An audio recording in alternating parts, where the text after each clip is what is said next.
Hello again, it's Dr. Tone with another guest. Alicia Marie is a nurse practitioner. Okay. She's going to explain why eating McDonald's is not the best thing for you every day. We love McDonald's, we love Burger King. We've all done it when we were kids. I'm old now, so I can't eat it anymore. They think they have an age limit for me. At that point, because of that, we understand in 2022, our bodies can handle the food long term as a diet. Maybe once in a Mhm. while, not a big deal. But long term, what Alicia's going to explain is what long term problems can be, such as chronic diseases, fatigue, diabetes, overall body wearing itself out for intent, lowering our body quality of life, lowering that quality of life. We make our bodies healthy over time. A lot of times when we eat our food, some people understand there's a link of eating foods, feeling good, looking good, and avoiding disease and feeling happy. We can explain that with Marie, with her new company, I Am Wellness, her health consulting company, understand her tips she gives to her clients, how to keep them and keep them and get them healthy. So Marie, tell me how I got into this. So I've been a nurse practitioner since 2018, Okay. and I got my nursing license in 2011. So I've been in healthcare for over a decade. Wow. I've seen lots of people with chronic diseases, Mhm. and working in internal medicine. That was pretty much everything we were dealing with, chronic, complex. Um, and I got into this business of doing more of the functional health consultant route, Okay. because when I was in traditional medicine, there were a lot of gaps that I was realizing we had in our care. Because one, we're very limited on our appointment times, Mhm. so you can't really cover a whole lot of ground in one visit. Um, and nutrition, I feel like is nutrition, lifestyle, stress, sleep, I think are one of the main components that is missing in a lot of these visits. And unfortunately, medications that we're given are prescribed, they're just kind of band-aids, but they're not really getting down to the root cause of issues like with gut problems, anxiety, depression, inflammation. So I've gone more into the functional medicine route, which looks more at that root cause and looking at everyone as a whole, seeing, are you getting enough sleep? Are you eating the right foods? So that's where I'm venturing now, and I feel Sure. like it's going to help a lot of people. Well, I think a lot of like you said earlier too, people coming in with problems from stress, anxiety, diabetes. A lot of it is they can make medications and dealing with that issue then may help them right there. But what Mhm, caused that issue? And how do we, once they leave that health concern, now keep them healthy? mhm, And again, same thing with chiropractor, same thing too. We're in the same wavelength. How to look at the whole person as a whole, and how do we help them adjust their lifestyle?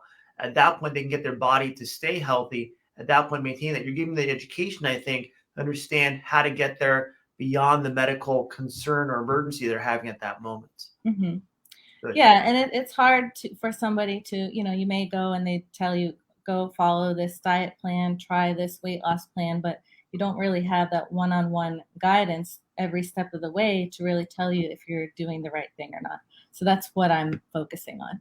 I think a lot of it is too is you're giving them accountability. Hey, look, Mhm. I'm going to check in with you on Tuesday after you go over this weekend, but email me, text me any questions you have. So that Yeah. when you're someone on their front page, you're their coach, their trainer to make sure they stay on track. Because realize some people, and I say is they're naive, they don't know. Mhm. Talked about it a minute ago. Is we don't want them to go to Google and go search everything because then they just get blindsided by go, never mind, I'm done. I'm going to go back to Yeah, my old way. It feels comfortable, right? We want to exactly. make people sometimes uncomfortable to make them want to feel that change long term in their overall health, not just how they feel today. Yeah, and you want to show them something that's sustainable and that works Mhm. for them. People come from different cultural backgrounds, so one diet plan or nutrition plan is Um, not going to work well for everyone if we're not considering those, those unique food tastes, what they prefer, and how we can kind of work with them to still make it work with what they like I and their like it because lifestyle. you're looking what they like versus what's going to be better for them at the same time Hmm. based on what their taste buds want. So we don't have to really want the bad foods all the time, but how do we make the good foods want become more of our normal standard diet, correct? Yes, because there's a lot of alternatives, healthier alternatives that I'm learning. Some that I've never even heard of, like buckwheat pasta versus regular pasta. Just a lot of those um, in ordinary foods that you don't hear about a lot that are actually good alternatives for, like, say, for instance, I come from a Hispanic background. So white rice, yellow rice was in our diet every day for many years, until I realized that it could potentially be very inflammatory, and it has all these carbohydrates. Not that carbohydrates are bad, but you want I call them the smart carbohydrate, slowly digestible, so you don't get this energy spike and then this crash, and that still provide nutrition and all those important phytonutrients. So foods like quinoa, brown rice is a better alternative. So just little changes like that most people are apt to try, a lot of times can be helpful. And starting with that too, how does someone understand what is a good or bad diet? What is the American diet, and how that can be adjusted? So let's walk through some of your topics for one too that you talked about. What is a SAD diet? What does that mean? So the SAD diet in the nutritional and functional world is what we call the standard American diet. And back in the day, before I knew any better, I was like, oh, that's just wish-wash. I brushed it off. I'm like, you're being dramatic. But really, it is a problem, because a lot of our diet is processed foods, packaged foods that contain lots of ingredients, hormones, especially in like non-organic foods that can throw off the balance of our gut, and cause, I call them gut disruptors. So they can affect your hormone balance, cause what a lot of people probably have heard of, leaky gut syndrome, because all these processed ingredients, artificial sweeteners, are all inflammatory and can cause inflammation in our gut and affect absorption of very important nutrients, and can cause issues like there's this, you can refer to the gut as like a second brain, because we have that enteric nervous system, and we have neurotransmitters in our gut that can help regulate our mood. So depression, anxiety could a lot of times relate to your gut. And just that standard American diet has a lot of artificial, and then, fruits and vegetables that are contaminated with a lot of pesticides, herbicides, can also be very toxic to the body and just throw everything off and give you all these troublesome symptoms. A lot of people understand is that. I mean, I remember my dad, he would talk about his doctorate and what they would say back then, back in the 60s, 70s, like having a hot dog, a hamburger, and a beer every day. What's wrong with that? We're changing our, if you want to call it, our sciences now backing up our health process of, hey, look, enough information out there. When we do this, it causes inflammation, it causes stress, it causes diabetes, it makes our overall body unhealthy. So now that we know that, people like yourself can now get out there, Alicia, and help people understand the real truth of what's making them feel different based on what they're eating, correct? Yes, and it can contribute to these, what you call the metabolic syndrome. So that's why, chronic diseases like high blood pressure, diabetes, even thyroid issues, all this inflammation can affect your thyroid. And a lot of times just reducing this inflammation and eating, clean, whole foods can reduce that inflammation, potentially relieve that stress on your thyroid. It allows your overall body, and what I interpret it as, to get healthier by doing certain things that are more natural versus depending on your medications to do everything for you that has a lot of side effects. When you eat better food, is there a lot of side effects? When you eat better food, other than probably feeling better, possibly getting off your medications. What? I'm not trying to tell people to cold turkey stop your medications. It's going to be a process. Because yes, medications, they've done wonders for things like cancer and obviously, thyroid, supporting the thyroid, but you also want to figure out what's going on underneath. And talking about too is, how do we, for example, if someone says your blood work is bad, we're going to put you on these medications.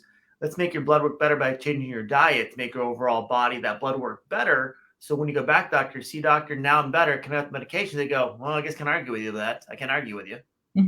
So you're giving them a reason why, because you've done the work. It takes the work. What kind of mindset do you need to get your body to change your eating habits and things like that? So mindset's very important, because you could be doing all the right things, changing your diet, being very active. But if you don't have that positivity and that positive mindset and learning how to relieve stress in your life, um, getting better sleep, and just having a positive outlook that you can do these things, it Mhm. totally changes. It can really be life changing and really help you make these changes and sustain them instead of this roller coaster of symptoms that a lot of us are probably familiar with. Or the yin and yang diet where I'll diet for a couple months and all of a sudden I go off my diet and then these problems come back again. Hmm.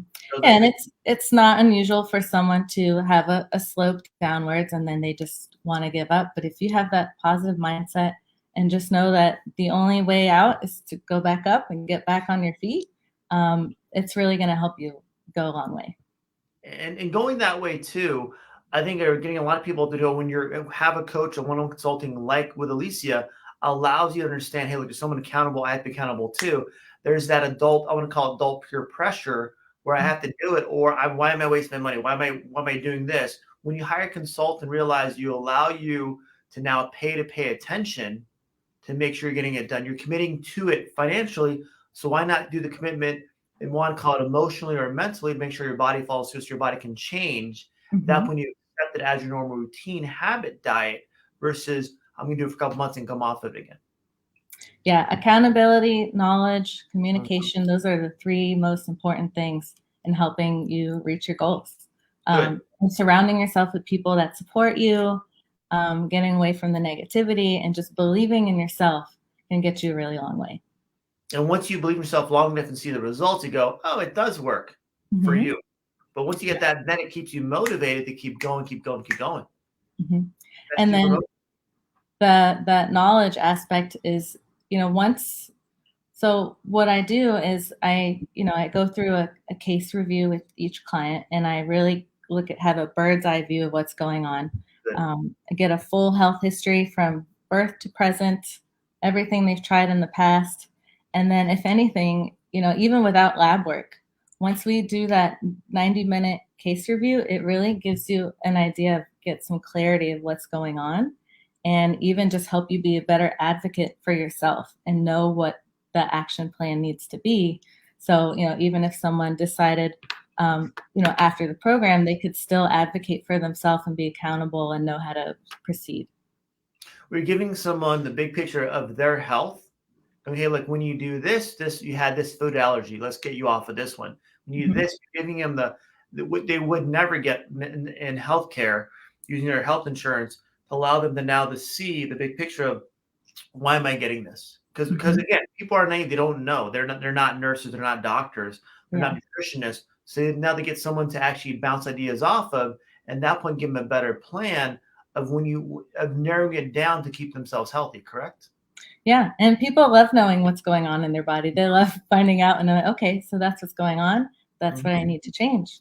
Um, and people are drawn to a lot of those things when they really get to know internally what's going on and what they can do to fix it versus just trying trial and error all the time and not really getting anywhere and not having any guidance or support. You Yeah. really need that somebody in your back pocket. Good. And it allows them not to think, like you said a second ago, take away the anxiety of if I try this, what's going to happen? There's no guessing game anymore. Mhm. It makes it, in my sense, it makes it sarcastically less exciting Yeah. in a good way, right? That's what Hmm. you want to see. One thing's like, if I do this, I get this result. That Yeah. point, you take the guess game, you give them more confidence to do the right thing to get themselves healthy. Yeah. And sometimes it's just those simple changes that you didn't realize that can really make a difference. And talk about too with different meal plans for different people when you after you assess them, what are common things that you see that correlate certain symptoms with different type of food or nutrition plans? So I recently got certified in therapeutic nutrition. So basically, developing a nutrition plan specific to one's health goals and their symptoms. Great. For instance, there's a core food plan, which is just somebody that overall wants to be healthy, um, regulate their blood sugar, reduce inflammation, just overall just maintain a healthy weight and just make sure they're eating the right things. And mostly that's, whole foods, focusing on organic. And I'll get into a little bit too, because I know organic foods can be expensive. But there is a website, the Environmental Working Group, that changes different times of the year, and that can kind of guide you into what foods you really should focus on getting organic versus what you can kind of get away with. Sticking with in-season fruits as well. So focusing on just a clean, whole food eating. It's not very restrictive. It's just, doing those simple swaps, alternative foods. And then you get into the more detailed plans, like there's a anti-candida food or like an anti-yeast food plan for people that have a lot of GI symptoms. If we suspect that there's a fungal overgrowth in the gut, which is very common and is usually due to processed foods, refined sugars, processed flours, things that are contained in that SAD diet generally. It's just kind of resetting your gut to heal it and then slowly reintroduce some healthier foods. And then there's also food plans for someone that's having low energy, or maybe they're not feeling focused, or they have an actual diagnosis of IBS or IBD, SIBO, which is inappropriate bacterial overgrowth. So there's a food plan that some people may have heard of called a FODMAP food plan, a low FODMAP. So that's an anti-inflammatory diet. Okay. It's a little more restrictive, but it's focused on healing that gut, reducing processed foods, reducing gluten-containing foods. So all these little changes depending on what your symptoms are. And there's a cardiometabolic food plan if you have, whether if you were told you're pre-diabetic or if you're diabetic, you're overweight, you have high blood pressure. So focusing on those kind of food plans can really get you back on the right track. Good. And also food allergies. How do you deal with people with food allergies? So it's important to differentiate food allergies from food sensitivities. Got it. Okay. So food allergies are to test for, and that's usually testing what's called IgE antibodies. Okay. And that is to test for those foods that cause you immediate symptoms, like, anaphylaxis, hives, those immediate symptoms you want to stay away from, like people with way too exciting. Yeah, way too much exciting. Yeah. And then food sensitivities are more of like a delayed food or more like a food intolerance. So there may be things that you're intolerant to that don't give you those immediate symptoms like the anaphylaxis or the food allergy symptoms. Those test for what's called IgG antibodies. Okay.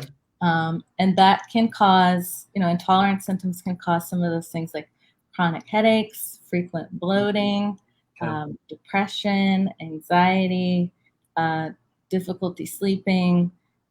So that's the difference between food allergy and food sensitivity. And there's mixed information about food sensitivity testing as far as accuracy. Some people will say, oh, it's not really accurate because it could be telling you're sensitive to something you've been eating for a long time.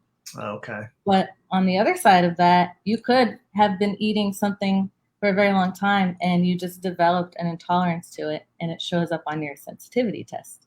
For me, for example, I took it up myself because I like to experiment things on myself too. And I found out I had a sensitivity to egg whites, and I've been eating egg whites for as long as I can remember, especially when I had tried keto in the past. I was eating eggs every morning. Yeah. But I noticed I was having frequent symptoms with bloating and just feeling nauseous and just always run down. So I've actually started avoiding egg whites and, eggs themselves. A lot of breads contain egg white, so I've been avoiding that.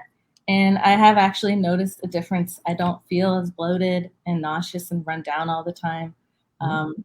So it's really eye-opening what some of these tests can give you, that these like functional labs can get a lot of information that a lot of traditional medicine, insurance will probably not cover.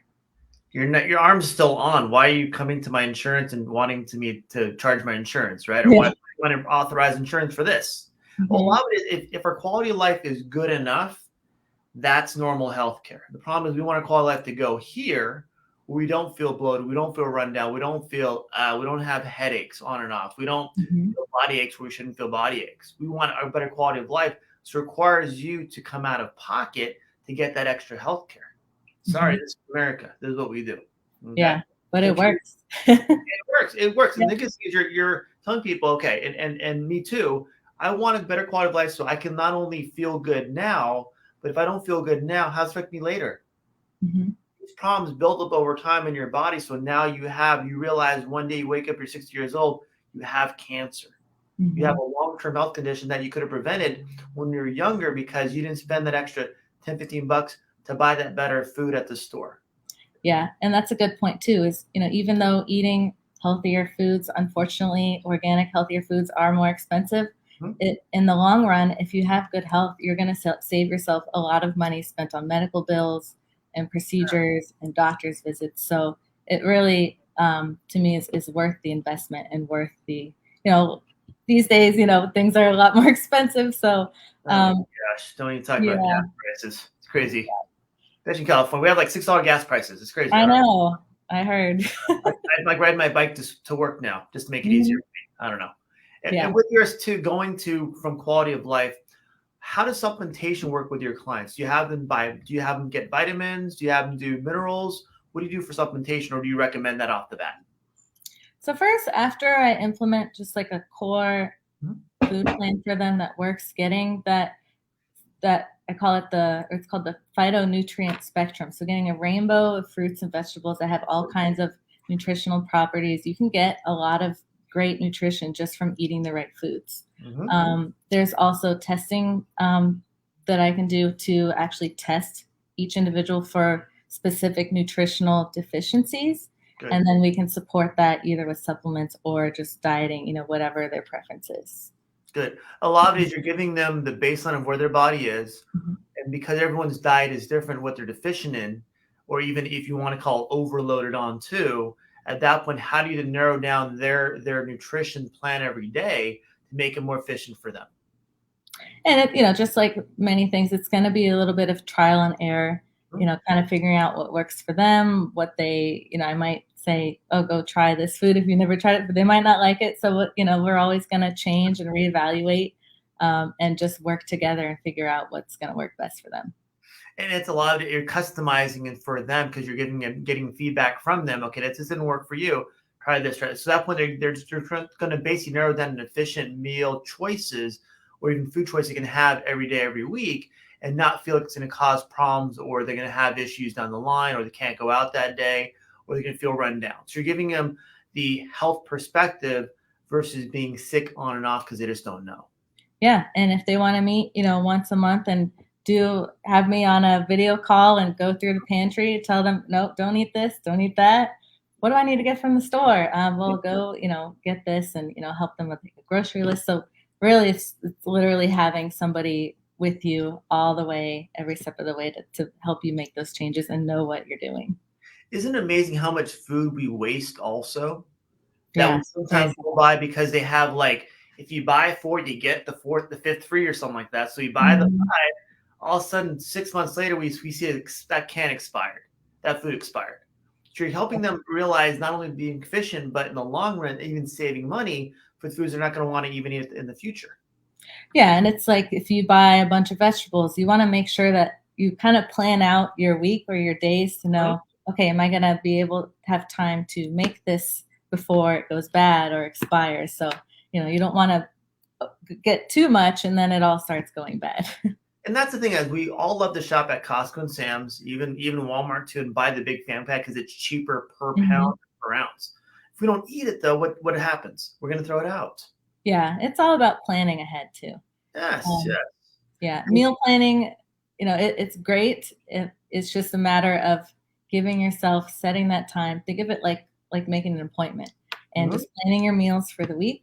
And that just makes things so much easier. Um, Things like crock pots can make a lot, people that have busy work lives. Mhm. There's tons of crock pot recipes out there, slow cookers. There's ways that you can there's ways that you can use that work with your lifestyle. It's and when you think about it, once you get down to it and you start talking to people, do they usually go, "Wow, that seems very easy." Hmm. It doesn't. It's not complicated. They just didn't know. They didn't know that was a choice for them. Yeah, exactly. Do Sometimes. you recommend people to do meal prep plans too, where someone say picks up packages of meals for every week? You recommend that also? Are you referring to like some of those like HelloFresh plans and whatnot? Exactly, like the Lean Feast or the other ones too that are out there. There's a lot of these smaller ones too that do that. I've about 3 or 4 locally here that Mhm. they'll set up maybe I see a 10 prep meals for you for the week, or even 5 or 6, whatever you want to do. So those will be set up for you, so you can go pick them up, or they drop them off your house. Boom, you're good for maybe 4 or 5 days. Yeah. I mean, I definitely don't have anything against them. You just want to make sure you're choosing the right ones, that they're not full of, because a lot of prepackaged items are Mhm. very processed, have tons of salt in them, but you loaded and just give you those symptoms. But for some people, sometimes it's just you just want to be smart about choosing the right ones. Well, and even then, if you're instead of going to, for example, talked about McDonald's earlier, now you're doing something a little bit healthier. If we a little bit healthier, a little bit healthier, at that point over time, we can adjust and step by step. Okay, what else can I do? Because I'm still not feeling good. What can I focus on? Or instead of getting, say, for example, 4 different 5 meals, maybe I'll do one or two. At that point, see how that feels to me also. Hmm. Yeah, and even if you're out and about, you know, there are some healthier options you can do, like getting a salad from McDonald's. Maybe, I mean, I just don't like McDonald's at all. But there are ways to work around when you're out and about and busy to choose those healthier options. You just don't want to make it a habit of doing so. Yeah, even though I have one, I went to McDonald's, I have one about 2 buildings over, and the line is always packed. Jeez. I'm Yeah. like, how do people not know this stuff? I will say Wendy's has some delicious salads. I Okay, don't think okay. Wendy's will. I to try them and see. I mean, for me, I'd rather go home and make a salad myself. Yeah. Spend the And 10 it's, minutes. It's not that hard to do when you have the ingredients to do it yourself. yeah. But again, it's learning those things that work for you that are Mhm. quick and easy. That will give you the nutrients you need for that day, that afternoon, that period of time to keep yourself healthy, keep yourself strong. Yeah, and I have a great example I just used yesterday. If you want spinach, to some people, it's I have to get the pan out, put the heat on. So what you can do is just put it in, microwave safe bowl. You put a couple handfuls of spinach in there, put a lid on it with a little bit of water, put it in the microwave for a minute, and you have steamed spinach. Nothing Oh, wrong with that.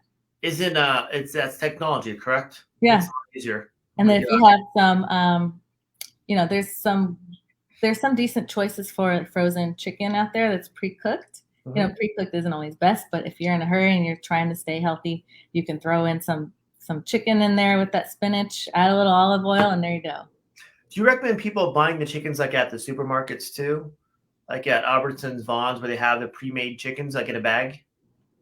Well, a lot of it depends. Some of them, if they're like, I always go for Publix. There's Green Wise, which are more the organic, no Okay. hormones added, no antibiotics. I mean, some there's probably going to be traces of antibiotics anyway because you don't want to eat foods from sick cows or chickens, right? Yeah, it's like chicken Um, has like only one wing and it's like doesn't look good inside. I mean, yeah, anyways, never yeah. mind. So if you're just smart about the options that you choose, I don't think there's anything wrong with that. Good, good, good. And go to your food. Is it your core food plan? How does that work? Yeah, so I just put that on my website last night. It's a free download, and it's just a core standard whole healthy food plan that can really work for anyone. Good. It's focused on lean, healthy proteins, Hmm. healthy fats and oils, whole grains, organic, unsweetened, unprocessed, just for good overall health. And then, of course, from there, if someone needs further fine tuning, then there's those other nutrition plans that we talked about earlier. Good. It's a good resource to know. Just kind of lists items that are you could take it with you to the grocery store or to make your grocery list and refer to that. Like, what kind of protein should I buy? What kind of fish? What kind of nuts and seeds? So all those 10 categories of foods I have outlined there for you. And you can feel like you're choosing smarter items when you go to the grocery store. You're Um, getting a way to start getting to a yeah. better nutrition plan so they have better foods to choose from. Because we're all going to eat, correct? We're all going to Mhm. eat something. Can we eat something better for us by using it? I love that. At that point, you're giving them a choice. Okay, I'm going to choose this instead of what I normally do and see how I feel with it. When you do something like that, a core food plan, how does that affect someone, say a month out? What would they expect? Not expect, but what would help them with? with their health? Oh, well, they, depending on any underlying conditions they may have, say if someone's pre-diabetic or diabetic, they may notice their blood sugars are more regulated. If they are checking it often or have one of those continuous sensors, somebody may feel better, more energetic, because these foods are higher in fiber as well. So even the carbohydrates that are in there, they're high in fiber, and they won't give you that energy spike and crash. So it helps. You may feel more sustained energy, less fatigue. Hopefully that's my goal. And then if someone's still having issues there, then we want to fine tune that. I think you're giving someone a good baseline to go for. Okay, now you're still having this. What else can we do to kind of help you? Exactly. And I like the accountability. You're helping someone not only from the back end, get the blood work done. Let's find out what's going on from a broad perspective. What allergies you have, what tolerances you have to then, okay, let's narrow things down so you can help them be accountable for their overall health plan to get them and keep them healthy. Yeah, have that they can be in control of how they feel and feel like they're in control because they have the knowledge and the resources and the guidance there. You're making what I call it is you're making them their best doctor. Yeah. They're best nutritionist to make them. You are your best health advocate. You know your body, you know how you feel. So that's really the goal, is to help people be better advocates for their health and know what's going on. Because you're not going to have a coach for your entire life, most likely. Oh, yeah. You're helping them learn how to do that, giving them the tools. So at that point, it's up to them. They want to kind of follow through with it. Mm-hmm. Exactly. Anything else for your first show ever, in the sense where you've done all the work, and the show notes, I'm going to have all the links for your, not only your core food plan, but also links to connect with you directly, along with your article you did too, in the Shout Out LA a few months, or was it a month ago, a couple months ago? How long ago? Last month, yeah. Yeah. So that point, phenomenal article explained to you how you help people and how to connect with you. And I also added to that core food guide a checklist at the end. It's like a symptom checklist to see if, give you clues as to whether there's might be something going on in your gut. So I added that in there as a little bonus. Nice. Look at these little bonuses here and there. Phenomenal. Good. Anything else to add for your first show? I think we covered a lot. We did. And we gave someone an idea. Okay, now if I have problems, how do I get things started? And you're giving some momentum to get things going. So someone who wants to be accountable, connect with you, Alicia, and get their health straight overall. What's your biggest takeaway from the show today? What's your biggest takeaway? So what I was going to say is I live by that motto: you are what you eat and you feel what you eat. It's not just a saying. The more I study and read about gut health and how many chronic diseases are related, the more I'm just fascinated at how, sometimes there's simple things that we're missing can really take care of a lot of problems. And you're going to help them understand what those simple things are. Mm-hmm. Good. You did a phenomenal job today. Thank you for all your information, knowledge. Hope you had fun with it too, and it was fun. Yeah, thank you so much for having me on. You're welcome. One big last smile for the audience, and we'll get out of here. Okay. Hold on.